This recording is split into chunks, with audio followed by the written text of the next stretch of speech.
Hi, welcome to the third season of the Emmy-nominated show Drop the Mic on CCP-TV, the educational channel of Community College of Philadelphia. I'm Alan Kobernick, executive producer and co-creator of Drop the Mic, and I'm here with the fabulous host and co-creator of the show, English professor Michelle Myers. In addition to teaching here at the college and hosting Drop the Mic, Michelle is an award-winning, internationally known spoken word poet with a wide range of performance experience. We are also joined by one of our esteemed judges, English professor Elizabeth Catanese, and Lindo Yes, the featured poet from episode 1 and 2. The performances in season 3 of Drop the Mic, recorded in the fall of 2016, turned out to be particularly powerful, especially considering the national and international events of the day. So we thought it might be useful for us to provide some perspective for viewers. I'm going to let the experts do most of the talking here. So, Michelle, do you want to start? Yes, I'm really happy to start, and I'd also like to say that I'm really excited for this opportunity to talk about our students' poems, because that's what Drop the Mic is all about, to be able to provide a space for them to be able to express themselves and let their voices be heard. And I think the first observation that I wanted to make about episode 1 of Audition Show 1 is that we really did have a number of poets who it was their first time actually sharing poetry in front of an audience. And you could really get a sense of how nervous they were, but I think that in demonstrating their strength in willing to be vulnerable, I just found that to be really, amazing and admirable. And so I just kind of wanted to acknowledge that first. And I don't know if either of you wanted to comment on that too. Mm-hmm. Yeah, I felt like students did not hold back in terms of talking about what was most important to them. In the episode, there was a lot of information about relationships. There were a lot of performances about sexuality, about the police and difficulties with brutality. And I think that students did a really good job of expressing whatever was very real and present for them at the moment. Yeah, I think it's something powerful about being unapologetic and saying sorry but not sorry, and just speaking on your truth, and standing grounds on saying that I'm unsure, and that causes fear of how to combat this, but in a sense I'm going to stand with it and just speak on this truth that I feel is like very valid and very present in my life. And I thought, yeah, like you said, like it was very courageous of them, especially not only just the aspect of talking about like such a vulnerable topic that they talked about, but also being in front of people that you don't know the room. And and that's another aspect itself. And then some of them, it was like their first time. So it was a couple of different layers that they had to kind of go through just to be on stage that day. And I think that speaks volume of their character. Yeah, and also laying claim to identity. As you mentioned, there were a couple of poems, like Rujay Ballard's poem really stood out to me. She had this one line in her poem that I just loved. We come out of the closet only to leave in caskets. I don't know if you remember that line, but being able to claim, her own sexual identity, and the poem expressed obviously a lot of pain as far as being targeted for her sexual identity, and so being, having that space and the opportunity to be able to express that, and to hopefully, what you're hoping as a performer, as a poet on stage, is that when you have that opportunity to express yourself, that you really truly will be heard. And I think that, and hopefully we can, talk about this a little bit more too, but I also thought that another theme that came up was, even though we are all, even more so than at any other time in our lives, technologically connected, emotionally we're disconnected. So the importance of being able to express oneself and be heard, there's this question of, do you really hear me? You know what I mean? Can you? And even some of that was in your poetry too. I don't want to be a hashtag. You know what I mean? So the role of social media, and so even though we're connected and we're talking to each other all the time, we're not really hearing, connecting. I think that there's something about the space that people are given on stage, that it's a dialogue in the sense of people are receiving it and then they will do with what they want with it afterwards, but there's a lot of listening that has to happen. And I think that, there's no way for someone to talk over the person who's performing. is all there, exactly what they want to say. And because there's such a broad audience, there's no way to get like a look that shuts you down. And I think that that's very powerful and important too. Rouget also had the line, which I thought was interesting. Like at the end, she said, "If you aren't ready to accept us, get ready for a riot." Yeah. And yeah. I mean, what are your guys' thoughts on that? Yeah, well, I think that, again, her poem in this particular episode talked about, sexual identity. And so, there was I think it's important to recognize whether we're talking about Rouget's poem specifically, or if we're even talking about the poems that other performers like Miss Dadaesque, she talked about the, her frustration with, police involvement in the community and the police shootings and so forth. And her frustration with the way the media portrays it and how people's voices are being ignored. And there is a lot of anger there, you know what I mean? So whether we're talking about that topic or whether we're talking about, the topic of sexual identity as Rouget did in her poem, I think that a lot of, very often when people hear anger, they immediately, detach themselves from it. And they say, oh, well, you're too emotional. And, because you're too emotional, you're not thinking in a way that's rational, and therefore I can't legitimize what it is that you're saying. And by silencing them, by effectively silencing them, what they're doing is they're making them feel, even more angry. Because a lot of times what that anger is, and when people do act out in anger, it's because there is this underlying pain that's not being acknowledged. And so that really, is an indicator of the importance of dialogue. The dialogue part. If we're going to try to get past whatever, differing opinions that we have to be able to express that and be heard. And part of that being heard is being acknowledged. Like, we don't always have to agree, right? As individuals, we don't have to agree in what it is that we believe in or how it is that we choose to act in our lives and so forth. But at least saying, I hear what you're saying, and I acknowledge, I understand, I could see how you might feel that way based upon your experiences. Let me share mine with you and see how we can come to some kind of common ground, you know what I mean? So, and I think the acknowledgement of identity is really important too, and the realization that everyone's experiences come from their own, everyone's expression of their experience comes from their own identity, and giving space to identity seems like a powerful aspect of this show and our project.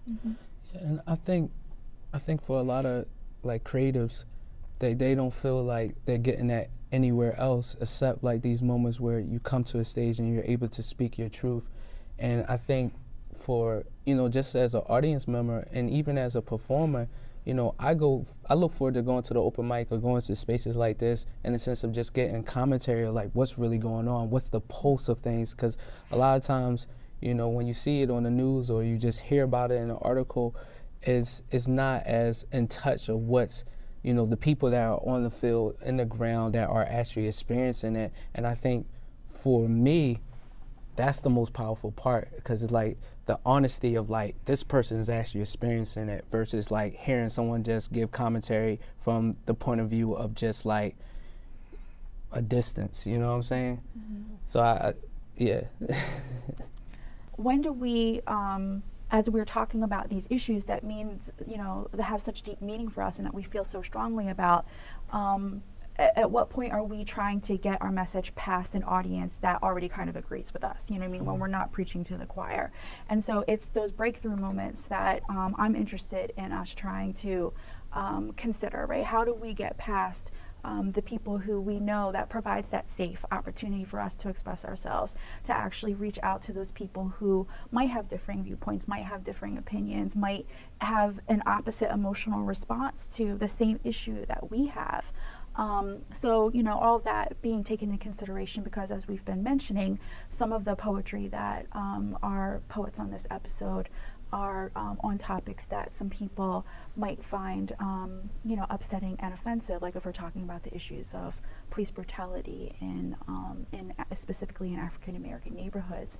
And so I'm wondering if either of you have any thoughts about this. Like, how do we create those breakthrough moments where someone who might not necessarily listen to us or agree with us, where we can help try to facilitate that kind of a dialogue?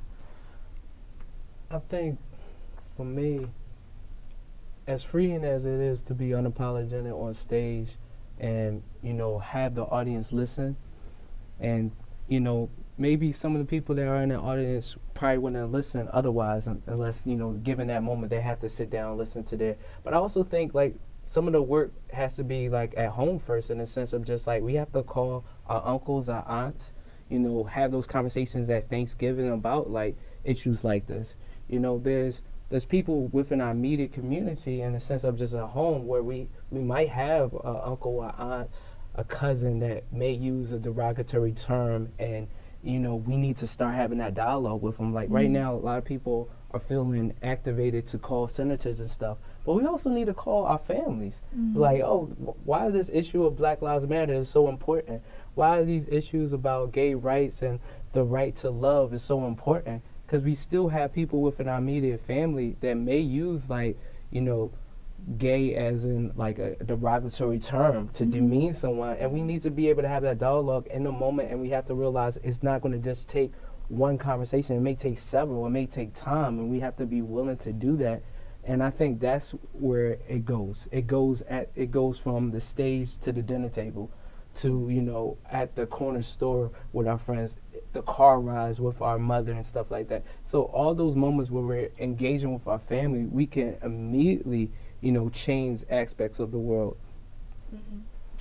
Yeah, I think that's an excellent point. I'm wondering, as a poet and as someone who's, like, really active in the Philadelphia poetry scene, have you ever had the kind of feedback from an audience where you've shared poetry and someone has said to you, listening to you talk about this particular topic made me rethink this whole thing? Because you had a number of poems in this episode too, where I think, where you address, like, I referenced colors, a few moments ago, but, also issues of intimacy as well, like, the one poem about where you talk about appreciating people in your life, and when was the last time I hugged a man like a newborn child, and so I'm just, from your own experiences, do you feel that poetry has the power to change minds? Looking like the end of the road. Every one of these street corners feel like the end of the road. How we became boys and men from the end of the road. God damn, is this the end of the road? Every one of these street corners look like the end of the road. God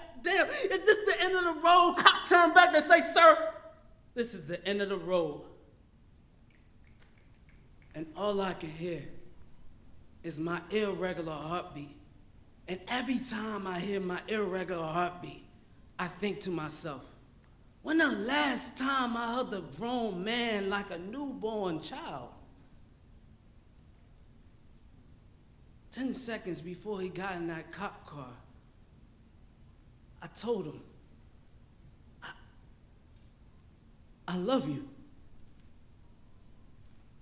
Yeah, I think for me, when I do poems like that, I feel vulnerable. I feel as though, like, people are just going to look at me as just being sensitive.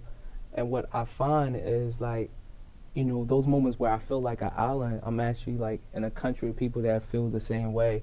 And what I'm doing is initially breaking the ice so they can say that I actually feel that way. And you spoke something that I just wanted to act on for a long time, and now I can take action in it, because in a way it kind of helps me articulate that feeling. So, when I do poems like Irregular Heartbeat, where I'm talking about, like, not just having urgent moments where we find that this person in our life is someone we actually admire and we have so much endearment towards them, but it takes it to a place of, I talk about it, and then, like, I have a whole bunch of guys that probably haven't hugged another guy in a minute come up and hug me, or come up to just be like, yo, I really felt that, and that might not have been a moment they shared otherwise.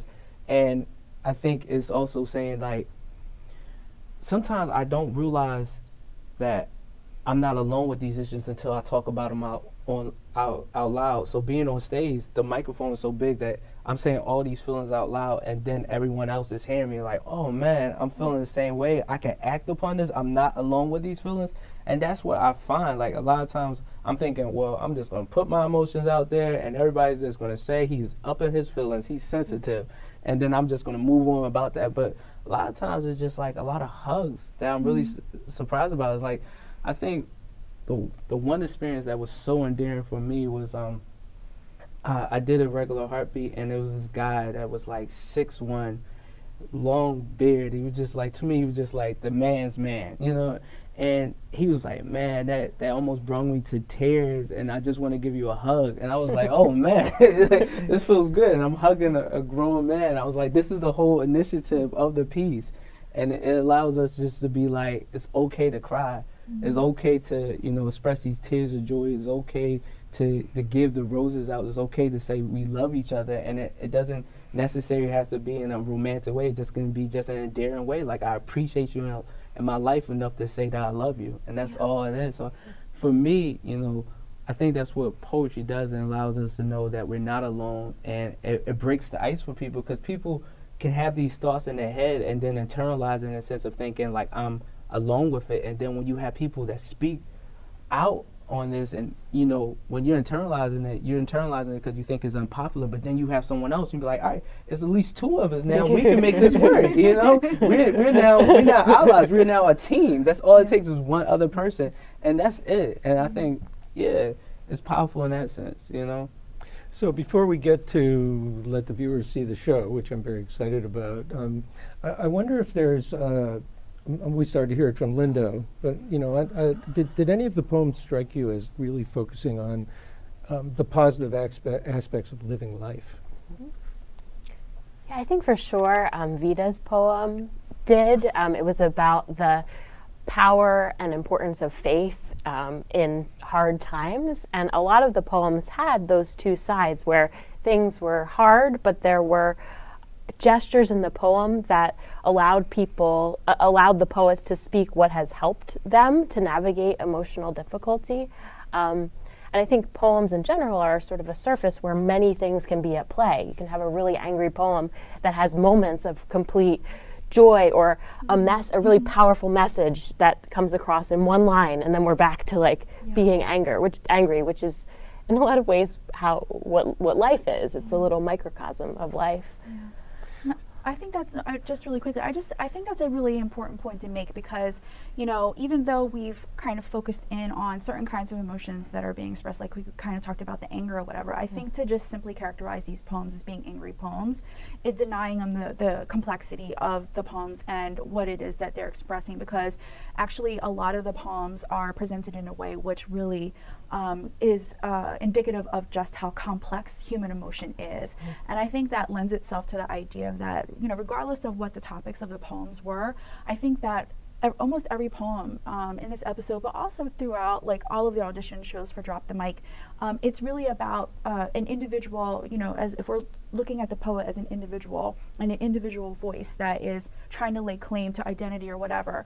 Tied up into that, right, wrapped up into that is the right to be treated with human dignity. Like they're all claiming for the right to be treated with human dignity. And so there is this, even when they're railing against, you know, police violence and stuff like that, there's this, you know, what's underscoring all of that is see me.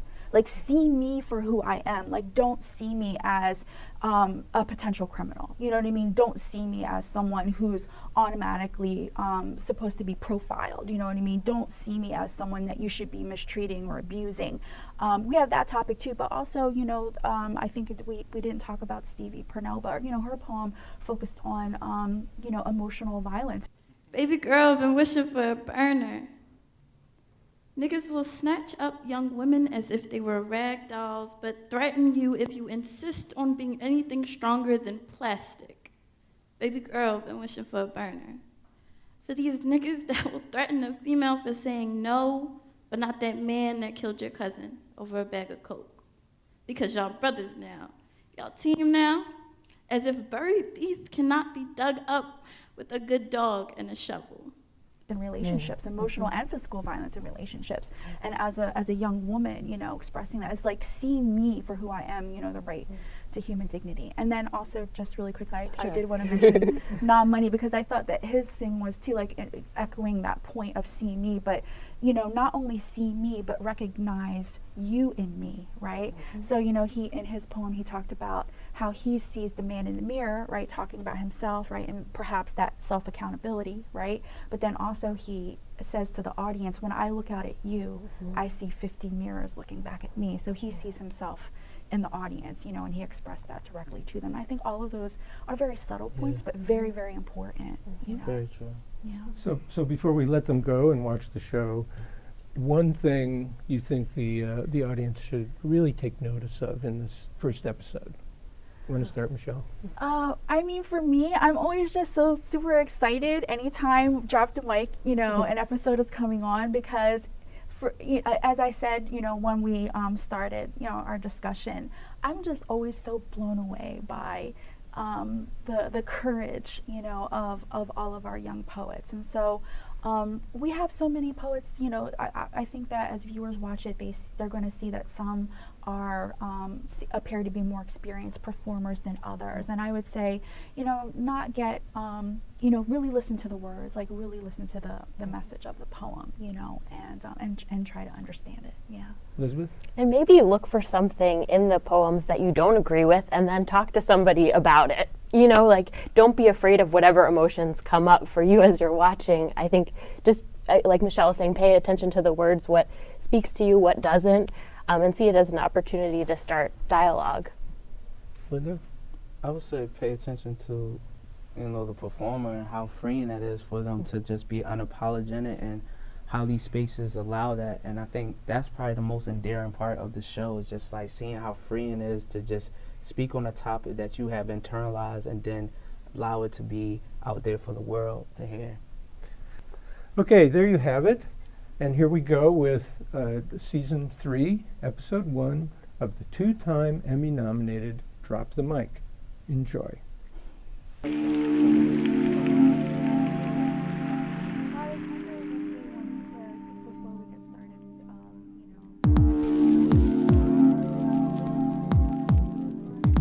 yeah, for the episode 2. Yeah, that's up to you guys. Because that was